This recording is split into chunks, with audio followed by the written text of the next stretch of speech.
ಈ ಜಾತಿ ಗಣತಿ ಕರ್ನಾಟಕದಲ್ಲಿ ಏನು ನಡೀತು ಅದು ಯಾಕೋ ಗೊತ್ತಿಲ್ಲ, ಎಲ್ಲ ಕಡೆ ಸೈಲೆನ್ಸ್. ಇದ್ರ ಬಗ್ಗೆ ಅದೇನೋ ಒಂದು ರೀತಿಯಲ್ಲಿ ಅದ್ರ ಬಗ್ಗೆ ಮಾತಾಡಿದರೆ ನಾವು ಜಾತಿ ಬಗ್ಗೆ ಮಾತಾಡ್ತಾ ಇದ್ದೀವಿ. ಇದು ಭಯನೋ ಇನ್ಸೆಕ್ಯೂರಿಟಿನೋ ಗೊತ್ತಿಲ್ಲ. ಎಲ್ಲರಿಗೂ ನಮಸ್ಕಾರ. ನಮಗೂ ನಿಮ್ಗೆ ಎಲ್ಲರಿಗೂ ಗೊತ್ತಿದೆ, ಈ ಜಾತಿ ಗಣತಿ ಕರ್ನಾಟಕದಲ್ಲಿ ಏನು ನಡೀತು ಅದು ನವೆಂಬರ್ 30ಕ್ಕೆ ಲಾಸ್ಟ್ ಡೇಟ್ ಇತ್ತು. ಆನ್ಲೈನ್ ಮೂಲಕ ಅಕ್ಟೋಬರ್ 30 ತನಕ ಡೇಟ್ ಎಕ್ಸ್ಟೆಂಡ್ ಆಗಿ ಕರ್ನಾಟಕದಲ್ಲಿ ಸುಮಾರು 95-96% ಗಣತಿ ಆಗೋಗಿದೆ. ಆ ವರದಿ ಹಿಂದುಳಿದ ವರ್ಗಗಳ ಆಯೋಗನೂ ತಲುಪಿದೆ. ಸರ್ಕಾರಕ್ಕೆ ಅದು ಇನ್ನೇನು ಸಬ್ಮಿಟ್ ಆಗಬೇಕು. ಸಬ್ಮಿಟ್ ಆದಮೇಲೆ ಅದು ಅಂಗೀಕಾರ ಆಗಬೇಕು. ಬಟ್ ನೀವು ಅಬ್ಸರ್ವ್ ಮಾಡಿದರೆ ನವೆಂಬರ್ ಇಂದ ಇವತ್ತಿನವರೆಗೂ ಯಾವುದೇ ನ್ಯೂಸ್ ಪೇಪರಲ್ಲಿ, ಯಾವುದೇ ನ್ಯೂಸ್ ಚಾನಲಲ್ಲಿ ಈ ಒಂದು ಏನು ಜಾತಿ ಗಣತಿ ಕರ್ನಾಟಕದಲ್ಲಿ ಆಗಿತ್ತು ಅದ್ರ ಬಗ್ಗೆ ಎಲ್ಲೂ ಕೂಡ ಒಂದು ಡಿಬೇಟ್ ಇಲ್ಲ, ಡಿಸ್ಕಷನ್ ಇಲ್ಲ, ರೆಫರೆನ್ಸ್ ಇಲ್ಲ. ಯಾರೂ ಕೂಡ ಅದ್ರ ಬಗ್ಗೆ ಮಾತಾಡ್ತಾ ಇಲ್ಲ.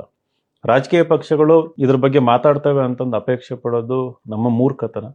ಅವ್ರು ಯಾರೂ ಮಾತಾಡ್ತಾ ಇಲ್ಲ, ಅದಕ್ಕೆ ವಿರೋಧ ಇದೆ. ಹಾಗೇನೆ ಅಧಿಕಾರದಲ್ಲಿ ಇರೋರು ಕೂಡ ಇದ್ರ ಬಗ್ಗೆ ಎಲ್ಲೂ ಕೂಡ ಚಕಾರ ಎತ್ತುತ್ತಾ ಇಲ್ಲ. ಈ ಜಾತಿ ಗಣತಿ ಅನ್ನೋದು ಹಿಂದಿನ ವಿಡಿಯೋಗಳಲ್ಲಿ ನಾನು ಹೇಳಿದ್ದೀನಿ, ಇದು ಒಂದು ರೀತಿಯಲ್ಲಿ ಸಾಮಾಜಿಕ ನ್ಯಾಯದ ಒಂದು ಅಸ್ತ್ರ ಇದ್ದಂಗೆ ಅಂತಂದು. ಸಾಮಾಜಿಕ ನ್ಯಾಯ ಕೊಡಬೇಕು ಅನ್ನೋದಾದರೆ ಎಷ್ಟರ ಮಟ್ಟಿಗೆ ಅನ್ಯಾಯ ಆಗಿದೆ ಅಂತಂದು ಸಮಾಜದಲ್ಲಿರುವ ಪ್ರತಿಯೊಂದು ಜಾತಿಗಳಿಗೆ, ಜಾತಿಗಳಲ್ಲಿರುವ ಪ್ರತಿಯೊಬ್ಬ ವ್ಯಕ್ತಿಯೂ ಕೂಡ ಒಂದು ಅರಿವಿರಬೇಕಾಗತ್ತೆ.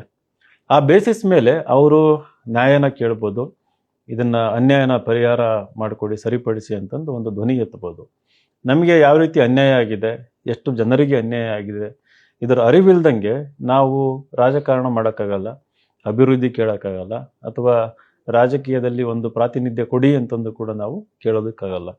ಸೊ ಈ ಒಂದು ಏನು ಹೆಲ್ಪ್ಲೆಸ್ನೆಸ್ ಇದೆ, ಈ ಹೆಲ್ಪ್ಲೆಸ್ನೆಸ್ ಅಂತಂದರೆ ನಾವು ಅಸಹಾಯಕತೆ ಅಂತ. ಈ ಒಂದು ಅಸಹಾಯಕತೆ ನಮ್ಮ ಹತ್ರ ಡೇಟಾ ಇಲ್ಲದೆ ಇರೋದ್ರಿಂದ, ನಂಬರ್ಸ್ ಇಲ್ಲದೆ ಇರೋದ್ರಿಂದ, ಹಾಗೂ ನಮ್ಗೆ ಆಗ್ತಾ ಇರೋ ಅನ್ಯಾಯದ ಬಗ್ಗೆ ಅರಿವಿಲ್ಲದೆ ಇರೋದ್ರಿಂದ ಇರುವಂಥ ಅಸಹಾಯಕತೆ. ಸೊ ನಾವು ಯಾವ ವ್ಯವಸ್ಥೆ ಒಳಗೆ ಬದುಕ್ತಾ ಇದ್ದೀವಿ, ಯಾಕೆ ಈ ವ್ಯವಸ್ಥೆ ಒಳಗೆ ನಮಗೆ ನಿರಂತರವಾಗಿ ಅನ್ಯಾಯ ಆಗ್ತಾ ಇದೆ, ಎಲ್ಲ ಒಂದು ಕಡೆ ಗೊತ್ತಿರುತ್ತೆ ಅನ್ಯಾಯ ಆಗ್ತಾ ಇದೆ ಅಂತಂದು. ಬಟ್ ಯಾಕೆ, ಈ ಅನ್ಯಾಯನ ಹೇಗೆ ಸರಿಪಡಿಸ್ಕೋಬೇಕು ಅಂತ ಒಂದು ಪ್ರಶ್ನೆಗಳು ಉದ್ಭವ ಆದಾಗ ಈ ಒಂದು ರಿಪೋರ್ಟ್ ಏನಿದೆ, ಸೆನ್ಸಸ್ ಅಥವಾ ಒಂದು ಸಮೀಕ್ಷೆ ಏನಿದೆ, ಇದರಲ್ಲಿರುವ ಅಂಶಗಳು ನಮಗೆ ಪರಿಹಾರ ಕೊಡ್ತವೆ. ಪರಿಹಾರ ತಗೊಳ್ಳೋದಕ್ಕೆ ನಮಗೆ ಒಂದು ಧೈರ್ಯ ಕೊಡುತ್ತೆ, ಒಂದು ಅಸ್ತ್ರವಾಗಿ ನಮಗೆ ಸಿಗುತ್ತೆ. ಸೊ ಈ ಒಂದು ಕಾಂಟೆಕ್ಸ್ಟಲ್ಲಿ ನೋಡ್ಕೊಂಡು ಹೋದರೆ ಸಾಮಾಜಿಕ ನ್ಯಾಯ ಅಂತ ಹೇಳ್ಕೊಂಡು ಬಂದಂಥ ಸರ್ಕಾರಗಳ ಒಂದು ನೈತಿಕ ಜವಾಬ್ದಾರಿ, ಒಂದು ಮುಖ್ಯ ಜವಾಬ್ದಾರಿ, ಇದನ್ನು ಯಾವಾಗಲೂ ಮಾಡಿ ಇಷ್ಟೊತ್ತಿಗೆ ರಿಲೀಸ್ ಮಾಡಬೇಕಾಗಿತ್ತು, ಅಂಗೀಕಾರ ಮಾಡ್ಕೋಬೇಕಾಗಿತ್ತು. ಸೊ ಹಿಂದಿದ್ದ ಕಾಂತರಾಜು ಆಯೋಗದ ವರದಿನ ಮೂಲೆ ಗುಂಪು ಮಾಡಿದ್ರು, ಡಸ್ಟ್ಬಿನ್ನಿಗೆ ಹಾಕಿದ್ರು.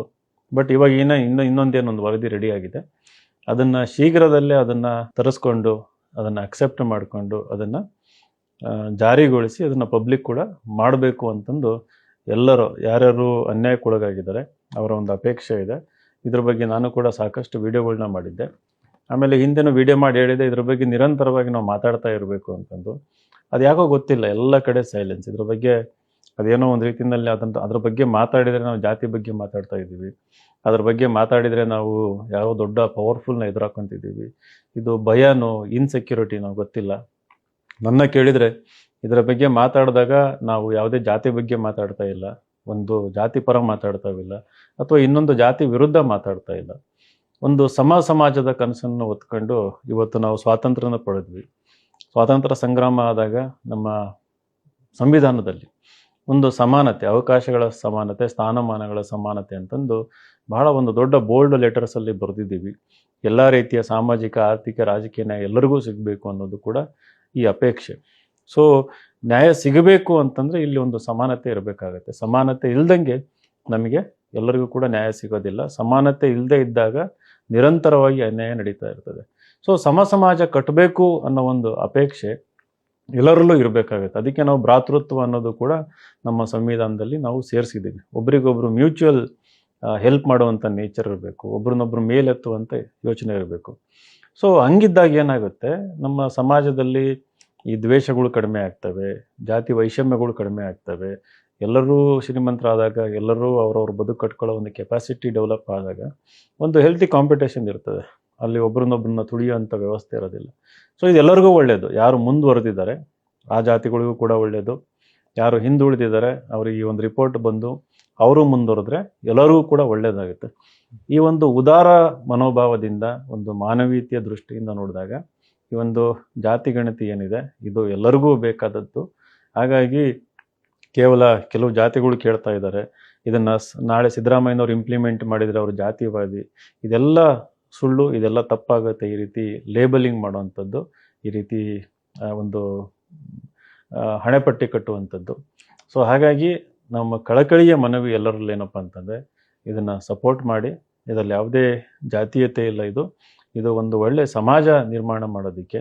ಆಮೇಲೆ ಇದು ನಾವೇನೆಲ್ಲ ಈ ಒಂದು ದೇಶನ ಇನ್ಹೆರಿಟ್ ಮಾಡಿದ್ದೀವಿ, ನಮ್ಮ ಫ್ರೀಡಮ್ ಫೈಟರ್ಸಿಂದ ನಾವೇನು ಈ ಒಂದು ದೇಶ ಪಡ್ಕೊಂಡಿದ್ದೀವಿ, ಇಂದಿನ ಜನ್ರೇಷನ್ಸಿಂದ ನಾವೇನು ಈ ದೇಶ ಪಡ್ಕೊಂಡಿದ್ದೀವಿ, ಮುಂದಿನ ದಿನಗಳಲ್ಲಿ, ಮುಂದಿನ ವರ್ಷಗಳಲ್ಲಿ ಒಂದು ಭವ್ಯ ದೇಶ, ಭವ್ಯ ಭಾರತ ಕಟ್ಟಬೇಕು ಅಂತಂದರೆ ನಾವು ಸಮಾನತೆ ಅನ್ನೋದನ್ನು ಮೊದಲು ಎಸ್ಟಾಬ್ಲಿಷ್ ಮಾಡಬೇಕಾಗತ್ತೆ.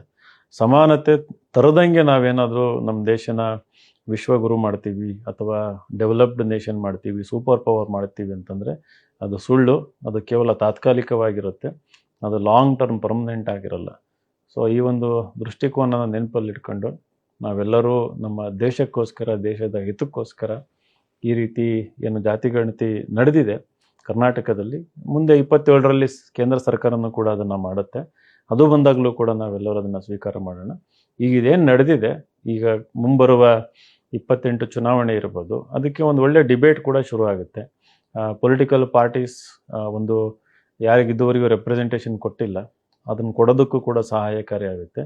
ಸೊ ಆ ಒಂದು ನಿಟ್ಟಿನಲ್ಲಿ ಇದು ಶೀಘ್ರ ಜಾರಿಯಾಗಲಿ ಅಂತಂದು ಈ ವಿಡಿಯೋ ಮೂಲಕ ವಿನಂತಿ ಮಾಡ್ತೀವಿ. ನಮಸ್ಕಾರ.